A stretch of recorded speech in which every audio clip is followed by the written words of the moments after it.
Olá a todos e a todas, sejam bem-vindos, bem-vindas a mais uma edição do programa GNC Gestão, Negócios e Conjuntura, um programa de iniciativa da Escola de Gestão e Negócios em parceria com a Escola Criativa, trazendo temas contemporâneos, temas da atualidade, envolvendo aí o mundo dos negócios e os temas envolvendo a sociedade diretamente. E hoje temos aqui um tema inovador e muito necessário, que trata exatamente da economia da saúde. E para falar sobre esse assunto, nós temos aqui na mesa hoje o professor Dr. Francisco Fúncia, a quem eu agradeço publicamente por ter aceito o convite e estar aqui conosco essa noite. Também aqui a Rosiane, já nossa ex-aluna e agora economista. Sim. Muito bom tê-la aqui conosco, seja muito bem-vinda. E, professor, eu queria, nesse bate-papo inicial, que você fizesse as suas considerações iniciais sobre a importância da economia da saúde para a sociedade e, mais particularmente, para o Brasil. Olha, a economia da saúde é um campo de conhecimento que tem crescido nos últimos anos, né? E ele trata, resumidamente, da alocação dos recursos para a prestação de serviços da saúde, entendido esses serviços da saúde de uma forma ampliada. Quer dizer, não é só o que a gente muitas vezes lembra, que é a atenção à saúde, assistência médica, assistência odontológica, que faz parte do estudo da economia da saúde, mas também envolve, por exemplo, o complexo econômico industrial da saúde e que na época da pandemia se mostrou absolutamente indispensável a situação que, se nós tivéssemos capacidade de produção de vacina como tínhamos antes e foi interrompido, o Brasil não ficaria tão dependente das importações para o enfrentamento da Covid como nós ficamos, né? Então, resgatar, por exemplo, o complexo econômico industrial da saúde, que vem sendo feito agora nesses últimos 2 anos, é muito importante para garantir a soberania sanitária, né? E, portanto, garantir até as condições que eu chamo de produtividade da economia brasileira, né? Então, a área da economia da saúde, ela envolve essas várias relações, seja da busca da eficiência na aplicação do recurso, esse é um olhar de estudo, é um campo de estudo, né? A relação que a gente chama de custo-efetividade, mas também a gente buscar ver de que maneira essas dimensões políticas, econômicas, elas interferem na própria formulação das chamadas políticas de saúde, nas relações que se estabelece do setor público com o setor privado. Enfim, é um campo novo, relativamente novo, tem 20, 30 anos de maior tempo de produção agora de conhecimento, mas que é muito promissor e é muito importante para a compreensão da dinâmica econômica nacional. Professor, e assim, a saúde, muitas vezes, ela não está tão presente na vida, principalmente dos mais jovens, né, que estatisticamente têm uma saúde mais, né, robusta e que, portanto, vão procurar a medicina mais à frente. Então, talvez o tema não cause tanta sensibilização ou tanto interesse pela sociedade de forma geral, ainda que nós sejamos um país cuja população está envelhecendo e que a demanda por saúde tem aumentado mais, mas sobre isso a gente vai falar daqui a pouquinho. Rose, mais uma vez, seja muito bem-vinda aqui conosco. Obrigada. Eu sei que você trabalhou na sua monografia o tema relacionado à saúde. Sim. Você poderia compartilhar conosco aqui assim, os resultados principais, você que esteve sob a coordenação do professor Francisco Fúncia, quais foram os seus principais resultados a que vocês chegaram? A minha monografia ela foi referente à saúde mental, né? Economia da saúde mental. E eu vi você falando agora que os mais jovens têm uma saúde mais robusta, mas na verdade a OMS ela vem desde 2016, né, divulgando aí relatórios e chamando a atenção para a saúde mental. E assim, de 0 a 14 anos, né, as pessoas de 0 a 14 anos, elas têm uma vulnerabilidade muito grande, né, assim, a saúde mental.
acelerado nos últimos anos, o problema do atendimento de saúde, especialmente por parte, no caso aqui do Brasil, do SUS, é que você teve concomitantemente, no período de 2018 a 2022, você teve uma redução de recursos no SUS, né? Houve um processo de desfinanciamento no SUS. O SUS perdeu 65 bilhões de reais com base em estudo publicado pelo IPEA, pelo Estudo de Pesquisa Econômica Aplicada, né? Aliás, professor, eu queria, nesse ponto, que você fizesse um balanço, a Rússia também poder falar um pouco sobre isso, se quiser, da PEC 95, que vai completar quase 10 anos, né? Ela foi editada em 2016, agora estamos em 2025, ano que vem 10 anos. Queria que você fizesse um balanço, e certamente a PEC 95 teve um papel importante para explicar essa perda de recursos do setor, né? Veja, a Emenda Constitucional 95, ela veio suspendendo. Ela ficou conhecida, vamos primeiro, né, tratá-la, né, como ela ficou conhecida, como a PEC do corte de gastos, ou teto de gastos, teto de gastos. Na verdade, ela tratou do teto de gastos, né, ela congelou os gastos primários, as despesas primárias do governo federal no valor de 2016, só atualizada pela inflação, né? E os gastos em saúde e educação, os pisos, né, a aplicação mínima que você tinha na Constituição, definição baseado na receita, ela passou a ficar também congelado no nível do piso de 2017, só corrigido pela inflação. Então, qual foi o objetivo? Foi aquilo que a gente chama da política da austeridade fiscal, né? O objetivo foi cortar os gastos públicos, né? Então, nessa perspectiva, ela trouxe uma penalidade, olhando aqui o caso da saúde, muito grande para o financiamento do SUS. Como eu mencionei, o SUS perdeu 65 bilhões de 2018 a 2022. Por que estamos contando só até 2022? Porque foi no final de 2022, para que teve uma nova emenda constitucional já no final do ano, né?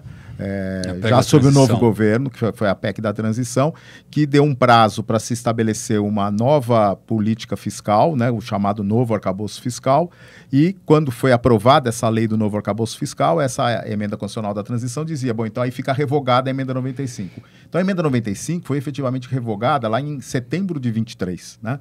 E a partir daí, a partir de 24, o recurso, né, a aplicação federal mínima em saúde volta a ser os 15% da receita corrente líquida da União, que era a regra que ficou suspensa, que era a regra da emenda 86, que foi suspensa pela emenda 95. Aí, só para a gente ter uma ideia simples, em 22 se aplicou aí perto de, eu vou dar um número redondo aqui para nós, 150 bi na saúde federal, e no ano passado nós tivemos 220, do ano 23 nós tivemos quase 220 bi de aplicação, né? Então, o que a gente tem? E o ano passado já foi também para quase 240. Então, o que a gente tem? A gente teve um acréscimo significativo de recurso, mas porque voltou uma regra que já não era suficiente para financiar o SUS, mas que perto da emenda 95, que tirou recursos, você pelo menos parou de tirar recursos em relação ao que você tinha como mínimo anteriormente.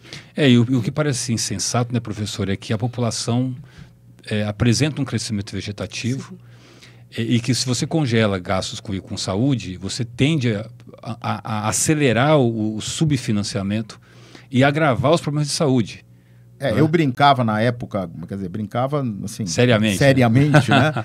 Na época que não precisava se fazer um exercício econométrico muito profundo para perceber o quanto que a emenda 95 estava sendo prejudicial. Bastava dividir o valor que estava sendo aplicado na saúde a cada ano pelo número de habitantes. Perfeito. Esse era o exercício econométrico para demonstrar a perda, tá certo? Ou seja, o gasto per capita caía. Perfeito. Ou seja, só atualizar pela inflação não resolvia as necessidades de saúde da população.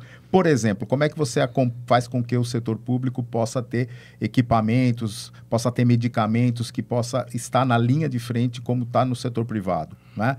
Então, era você depreciar o atendimento público, tirar recurso, quer dizer, depreciar e tirar recurso de áreas que já não tinham recursos que já eram subfinanciadas, né? O Rose, aí, voltando um pouco no tema do seu trabalho, e como está hoje esse atendimento? Você, na sua pesquisa, você observou que houve uma melhora, houve uma piora, né? Nós estamos dizendo aqui que em relação à emenda 95, nos últimos 2 anos tem havido uma recomposição, né? Não um aumento, uma ampliação para atender o necessário, mas um retorno, né, ao que nós tínhamos antes de garantir o piso de investimento na saúde. Nesse campo da saúde mental, como está o financiamento hoje? Chegou a pesquisar alguma coisa nessa linha?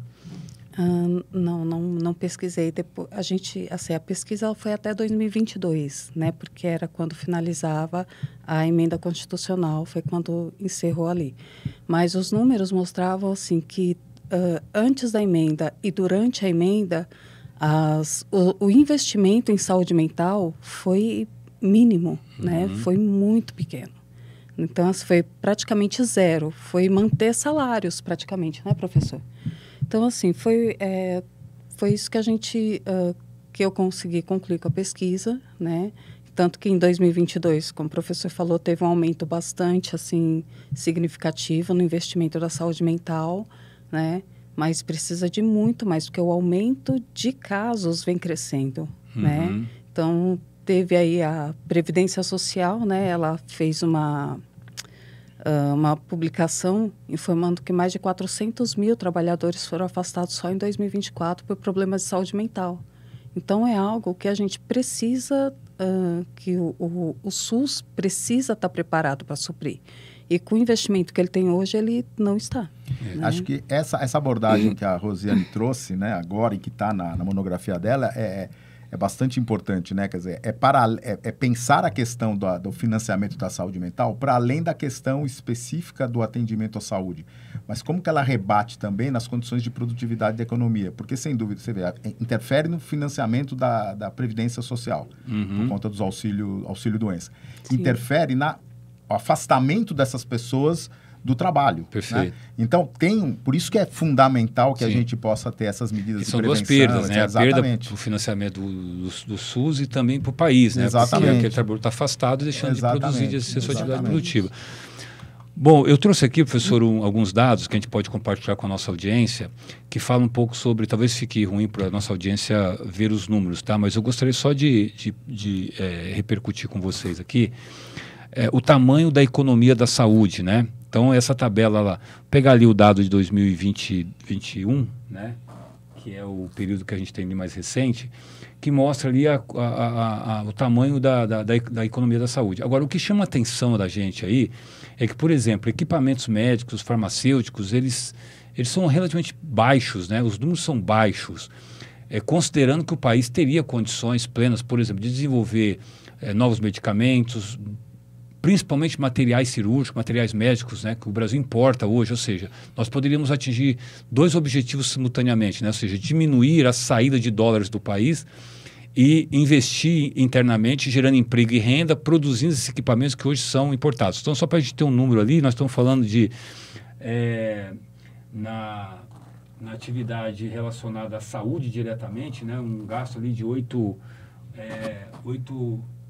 acho que ocupações ali, né? Número de ocupações. São ocupações, né? 8 milhões e 300 ocupações. 8 milhões, exato. Então, você tem um número de trabalhadores envolvidos aí no setor, né? Isso. E a fabricação ali, a gente tem um número ali de 82 mil, né? De instrumentos e material médico, por exemplo. Eu gostaria que você falasse ali no setor privado também, chama atenção, né? O predomínio, né? A participação do setor privado comparativamente à saúde pública, da saúde pública. Foi o que você fez referência no começo da nossa conversa aqui. Como a gente pode interpretar esses números aí? O que dá para extrair desses números aí? Duas coisas importantes que me parecem que a gente poderia destacar à luz do que nós estamos conversando. A primeira é que, sem dúvida nenhuma, a gente tem muito espaço para crescer do ponto de vista da produção nacional em prol do desenvolvimento econômico, né, nacional, na linha do Complexo Econômico Industrial da Saúde. Né? Então, investir no Complexo Econômico Industrial da Saúde, ele é fundamental, inclusive, para gerar, na linha de gerar emprego e renda, gerar as condições de crescimento, alavancar o crescimento pelo efeito multiplicador que esse tipo de investimento tem. Então, e o Brasil está buscando agora, né, desde 2 anos para cá, o secretário de Ciência e Tecnologia do Ministério da Saúde, que o Carlos Gadelha, que é da Fiocruz, ele é originário da Fiocruz, ele tem bastante, digamos, uma linha muito determinada em relação a isso. É muito importante isso para o Brasil. E com relação a essa relação da ocupações públicas e privadas, tem uma coisa que a gente já tem observado já há alguns anos e que é preciso avaliar com mais precisão também, que é o fato de muita coisa que era feita por profissionais concursados de prefeituras, e especialmente o governo do estado, mas principalmente prefeituras, porque a saúde é descentralizada, né, no princípio constitucional. Você não tem tido uma reposição de profissionais concursados e tem contratado muitas OS, Organizações Sociais de Saúde, que sob essa ótica, estão enquadradas como profissionais do setor privado. Então... são as Santa Casas, né? A Santa Casa ou as OS, por exemplo, você tem por exemplo, você tem aqui a Fundação ABC, pegando aqui um exemplo aqui da região, ela tem uma OS que atende a saúde em vários municípios, contratada pelo município para fazer a gestão da saúde dos vários municípios. Não vou entrar no mérito dessa discussão, mas apenas chama atenção que agora esse olhar a gente tem que olhar de forma... disso de ocupação privada, quanto por exemplo, de OS, porque esses que estão no OS, na prática, estão prestando serviço no setor público. Aí temos que ver como é que essa coisa ocorre. Então, de qualquer maneira, esses dados aqui de ocupação mostram o quanto é importante o setor saúde dentro do volume de ocupação geral da economia. E o que você mencionou, professor Volney, a questão de quanto é baixo essa parte alocada na fabricação de medicamentos, etc., farmacêuticos também, e quanto isso pode melhorar ainda na perspectiva de a gente avançar no complexo econômico industrial da professor, saúde. O PAC, né, aquele Programa de Aceleração do Crescimento que o governo lançou em 2022, que é um programa que envolve 1,7 trilhão de reais durante os próximos anos, contempla, inclusive, o complexo da saúde, né? E certo. Aí tem perspectivas, né, de vamos dizer assim, estimular esses setores, né, e utilizar esses setores como mecanismo de geração de emprego e de renda. Rose, gostaria de fazer um comentário a respeito dos dados? O que te chama a atenção? Não. Não? Ok. Eu queria, professor, compartilhar com vocês aqui um outro dado que eu acho que é importante a nossa audiência também ter em mente, que é o comparativo do Brasil vis-à-vis o mundo, comparativamente com o mundo. Como é que nós estamos hoje, né? Este gráfico aqui, ele mostra que há um predomínio, né? A barra azul ali significa o gasto governamental em saúde, né? E a barra laranja, o gasto privado em saúde. E nós percebemos que o Brasil, né? O Brasil, ele está numa posição ruim aí nesse quando você compara com a OCDE, que é o grupo lá dos países mais ricos, a gente ainda tem um caminho aí longo para seguir, né? O que a gente poderia falar sobre isso? Por que isso acontece? Então, esse gráfico ele é muito interessante, né? Porque ele mostra o que para a gente? Em termos de gasto total em saúde no Brasil, que seria o gasto público mais o gasto privado ou o gasto das famílias, como está colocado aqui, o Brasil ele está gastando similar aos países mais desenvolvidos. O Brasil gasta 9,7% do PIB. Os países mais envolvidos oscilam entre 9% e 10% do PIB. Então, nessa faixa. Então, o Brasil está entre os principais países desenvolvidos no gasto total em saúde. Mas, diferentemente do que ocorre nesses países em que o gasto público, a parcela do gasto público é maior do que a parcela do gasto privado, no Brasil é o contrário. A parcela do gasto privado é maior que a do gasto público. O gasto público no Brasil representa só 40% de todo esse gasto público, do gasto total em saúde. Ao passo que nos outros países o gasto público representa 70%.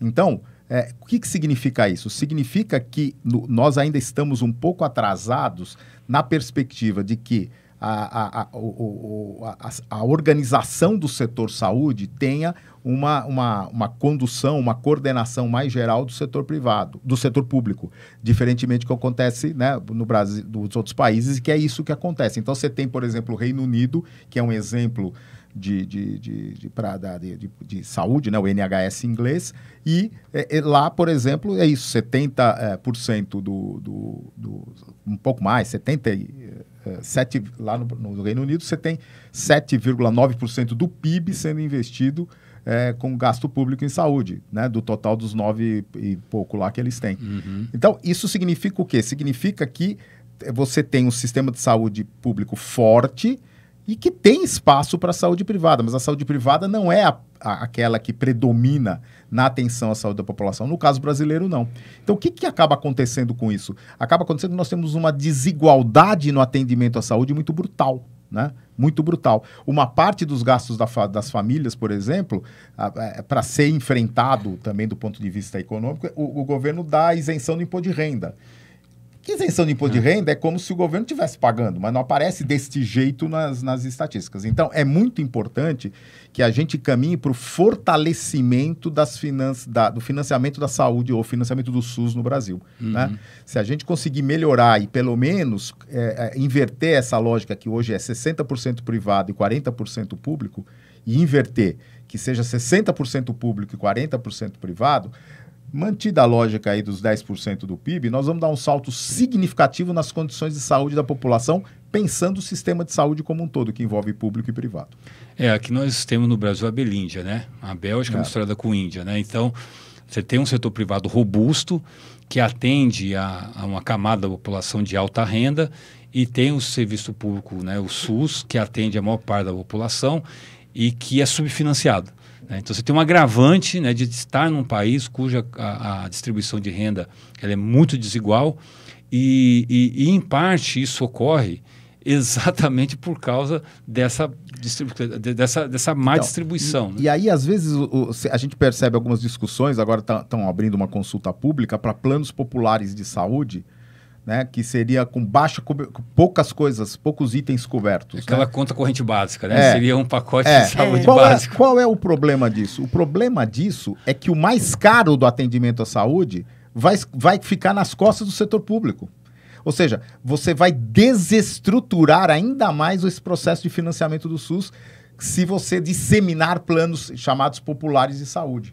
Porque você vai criar demandas desordenadas do ponto de vista do atendimento, que vai pressionar o quê? A média e a alta complexidade do atendimento à saúde, que é mais cara e que vai cair nas costas do setor público. Né? Então, essas coisas precisam ser pensadas de forma integrada. Né? O que acontece um pouco hoje, né, professor? Essa ideia de que das intervenções cirúrgicas mais complexas, por exemplo, elas recaem sobre o setor público. Né? E nem os planos de saúde muitas vezes cobrem. Né? E é um outro problema também, né, que envolve uma questão jurídica. Né? Exato. A gente tem acompanhado muitas demandas judiciais a esse respeito. Né?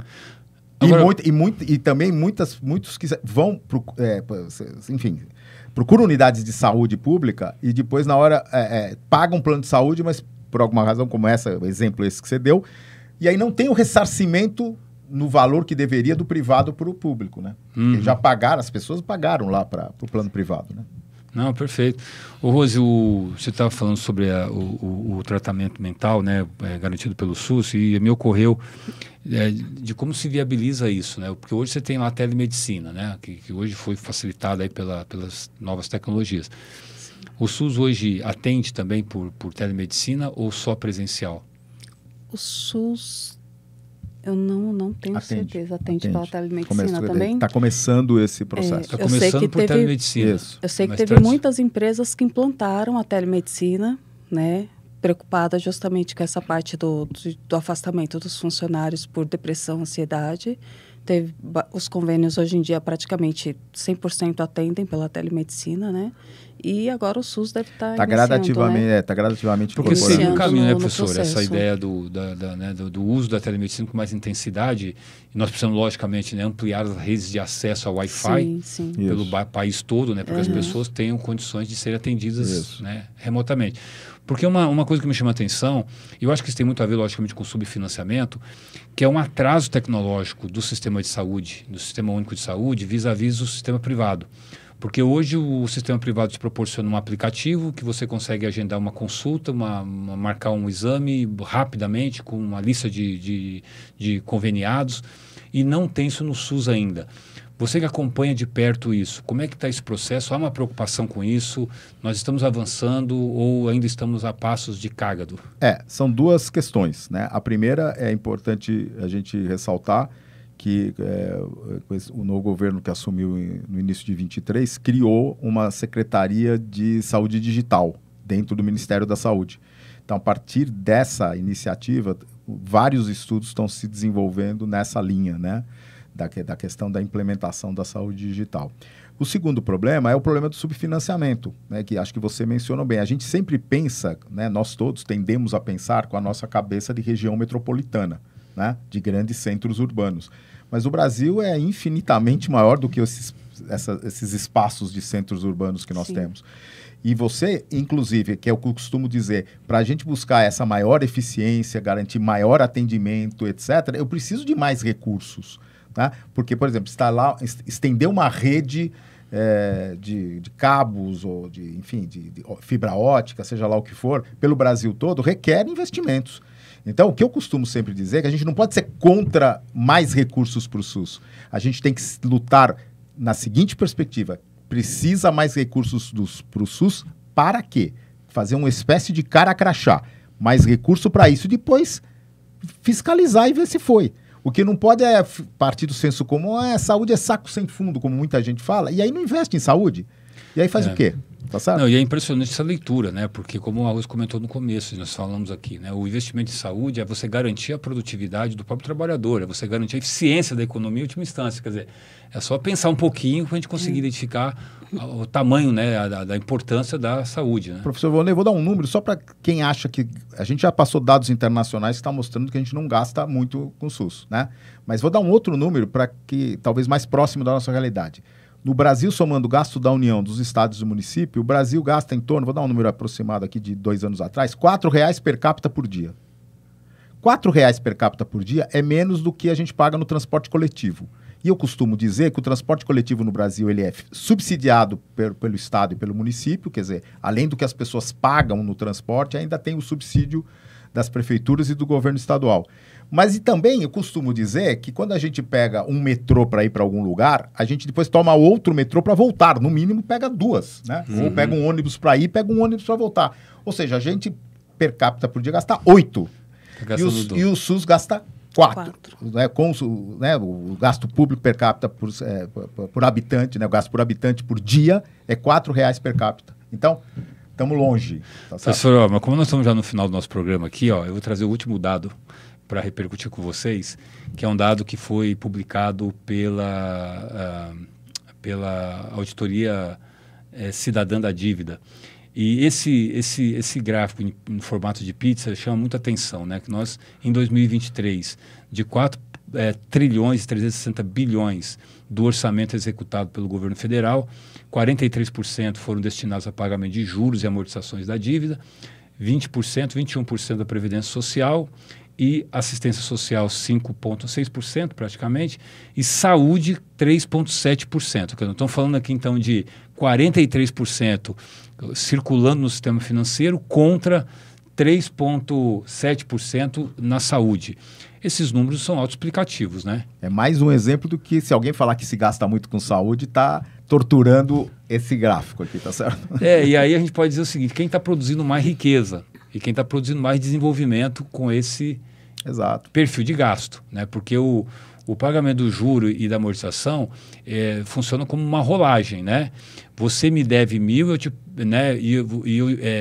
eu te pago os juros com o principal, e aí eu pego de novo de você emprestado o principal com os juros, e no ano seguinte, depois eu te pago juros sobre o principal com juros, e aí eu vou renegociando. Tal. Ou seja, a questão é para que o governo, né, que peguei emprestado, não usei esse dinheiro para investir no SUS, né, ou para financiar os programas, ou para financiar as políticas do complexo industrial da saúde, né? Eu acho que esse é o grande desafio. Qual seria aí a saída, né? O que você... Aí eu queria aproveitar um pouco aqui, a gente podia até entrar um pouquinho aqui na seara da macroeconomia, porque eu acho que isso tem tudo a ver com a macroeconomia, né? Primeiro, eu acho que é mudar um pouco a narrativa, né? De nós enxergarmos o gasto com saúde e educação como investimentos em saúde e educação. Aliás, a gente tem que parar de ficar usando essa expressão gasto, porque no fundo a gente não fala gasto com juros, a gente fala pagamento de juros, mas quando nós falamos de saúde e educação, nós estamos falando gasto com saúde e educação, né? O professor Volney, só para dar uma dimensão, né? A gente, nos últimos anos aí, pagou 700 bilhões de juros de dívida, tá certo? Só os juros. A previsão para esse ano é quase um tri, né? Exatamente. Quer dizer, só juros. Ali está mostrando também a amortização, mas só juros 700. Só para a gente entender, quando falam que querem fazer superávit primário, que é o superávit primário? É fazer superávit para pagar este juro da dívida. É isso. Perfeito. Bom, o que é o superávit primário? É gastar menos despesas primárias. Quais são as despesas primárias? Saúde, assistência social, educação, etc. Então, o que é previdência, né? Então, o que se quer? Se eu arrecado 2 trilhões de receita primária, querem que eu tire 700 bilhões, ou seja, 1/3 da minha receita primária, às custas de deixar de atender a isso. Não é possível. Sim. Não tem como fazer isso. Então, a gente precisa, a sociedade como um todo, entender, primeiro, até que ponto o tamanho da nossa dívida é um problema. Isso é uma discussão. A gente sabe que muitos diziam que na pandemia nós íamos quebrar por causa do aumento do auxílio emergencial, etc., e o Brasil não quebrou.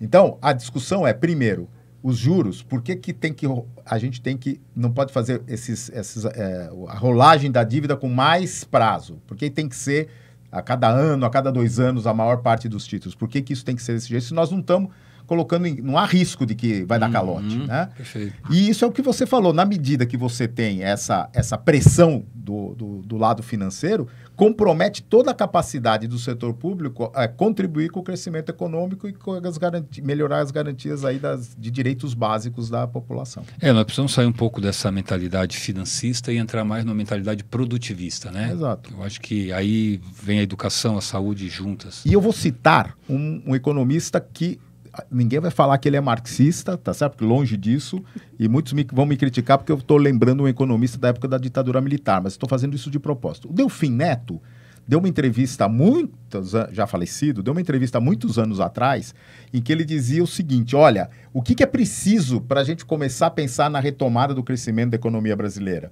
A gente precisa primeiro fazer com que haja investimento do Estado na garantia dos serviços básicos da população, saúde, educação, transporte, etc.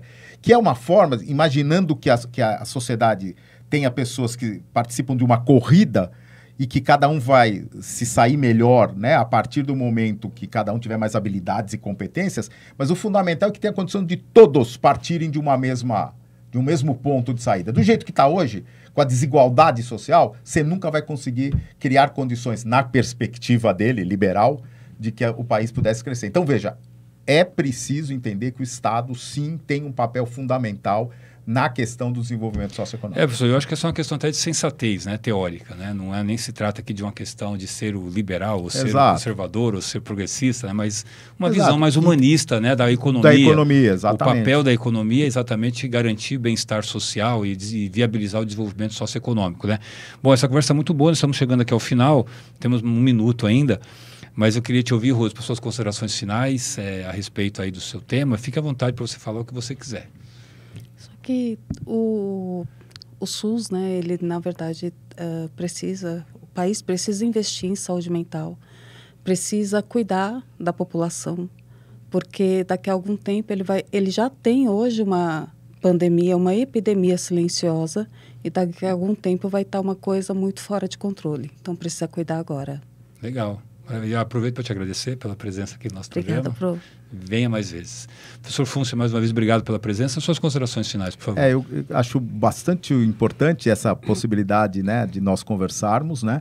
E queria de público aqui parabenizar a Rose pela monografia que ela fez. Foi muito importante nessa área da economia da saúde, focando a saúde mental. E estimular os nossos estudantes, nossas estudantes a também fazerem o mesmo, né? Buscarem fazer uma monografia na área de economia da saúde. Muito obrigado.